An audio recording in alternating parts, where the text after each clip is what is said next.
Assalamualaikum warahmatullahi wabarakatuh. Saya Diani Kencono Laksmi dari Fakultas Biologi UGM dalam program KKN PPM UGM periode 4 di Desa Loano dan Desa Maron.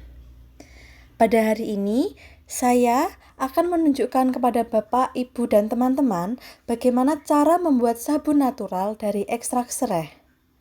Dan bahan yang diperlukan yang pertama adalah Texapon 1 kg, lalu ada sodium sulfat sebanyak 250 gram, dan EDTA sebanyak 10 gram, lalu ada gliserin 10 ml, lalu ada betain 250 gram, dan LAS 100 gram, lalu ada ekstrak serai yang sebelumnya sudah kita olah, lalu ada pewarna makanan warna hijau.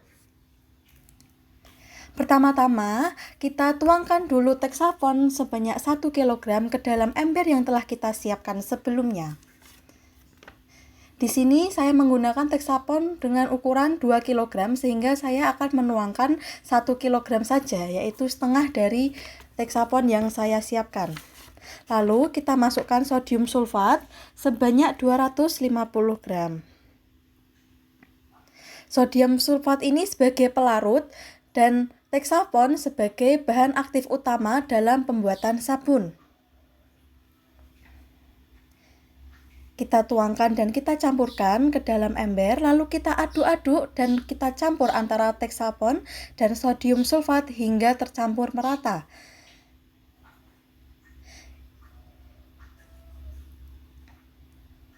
Setelah rata dan berubah menjadi warna putih, lalu akan kita tambahkan air secara perlahan sedikit demi sedikit dengan terus diaduk.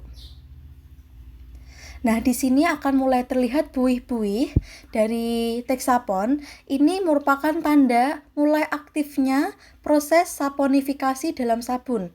Jadi di sini sabun sudah mulai aktif dan bereaksi. Kita aduk terus hingga tercampur rata, sembari diberi air sedikit demi sedikit. Setelah tercampur rata, kita beri EDTA. EDTA ini dilarutkan dulu di dalam air untuk dicampurkan ke dalam Texapon.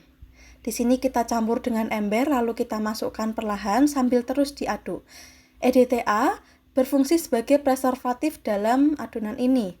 Lalu kita tambahkan gliserin food grade yang sebagai pelembab kulit. Jadi ketika menggunakan sabun ini kulit tidak kering.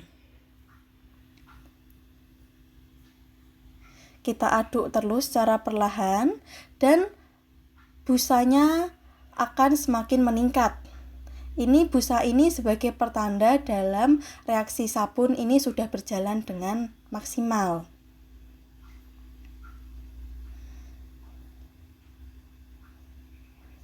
Lalu akan kita masukkan betain sebanyak 250 ml dan betain ini berfungsi sebagai penambah busa.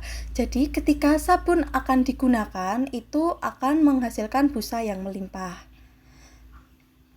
Ditambahkan perlahan sambil diaduk-aduk terus.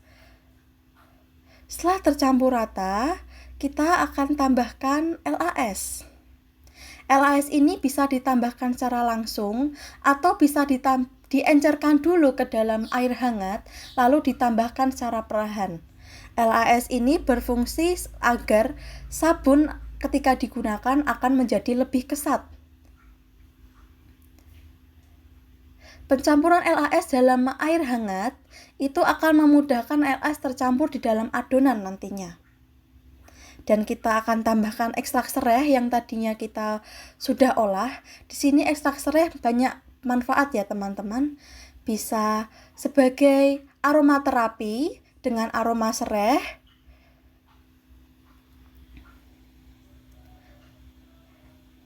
Sambil terus kita aduk, di sini sabun sudah mulai banyak busanya. Di sini bertanda bahwa sabun sudah mulai siap untuk proses akhir. Nah, kita akan masukkan pewarna makanan warna hijau. Ini pewarna makanannya Bebas, teman-teman bisa menggunakan pewarna makanan sesuka hati, bisa dengan warna merah atau warna kuning sesuai dengan aroma. Di sini karena kita menggunakan warna serai, saya memilih dengan warna hijau dan diberikan secukupnya. Setelah semua bahan-bahan telah tercampur dengan rata, sabun sudah siap untuk digunakan. Namun, sebelum digunakan, sabun lebih baik untuk didiamkan selama 8-10 jam terlebih dahulu untuk menghilangkan busa-busa yang telah timbul. Nah, setelah 10-8 jam dan busa menghilang, sabun-sabun siap dikemas dan siap untuk digunakan. Sini saya akan memberikan gambaran dari hal-hal yang sudah kita lakukan tadi mengenai tutorial pembuatan sabun serai. Di sini teman-teman bisa membaca dengan rinci mengenai alat dan bahan dan cara pembuatannya. Dan di sini saya akan menjelaskan nilai ekonomis dari pembuatan sabun serai tadi. Sabun serai bahan-bahannya bisa dibeli di toko kimia. Dan biasanya satu paket bahan sabun itu akan dijual dalam grosiran, dan di sini untuk satu paket bahan sabun untuk pembuatan 12 liter sabun kurang lebih seharga 70.000 hingga 80.000. Satu paket bahan sabun seharga 70 hingga 80.000 dapat membuat sabun cuci tangan sebanyak 12 liter. Dan jika dikalkulasi di pasaran, sabun dapat dijual dalam kemasan 1 liter dan dapat dihargai sebesar 15.000. Sehingga di sini kita bisa menyimpulkan bahan yang kita gunakan untuk membuat sabun dan harga jual dari sabun sendiri itu memiliki nilai keuntungan yang sangat tinggi. Terlebih, kita menggunakan inovasi berupa sabun serai itu cocok sebagai peluang yang baik untuk usaha UMKM, selain dari proses pembuatannya yang mudah dan juga sabun merupakan bahan yang memiliki nilai jual yang lebih tinggi, seperti itu. Demikian hal-hal mengenai tutorial pembuatan sabun serai yang sudah saya sampaikan. Terima kasih untuk Bapak, Ibu, dan teman-teman yang sudah mengikuti. Saya mohon pamit. Assalamualaikum warahmatullahi wabarakatuh.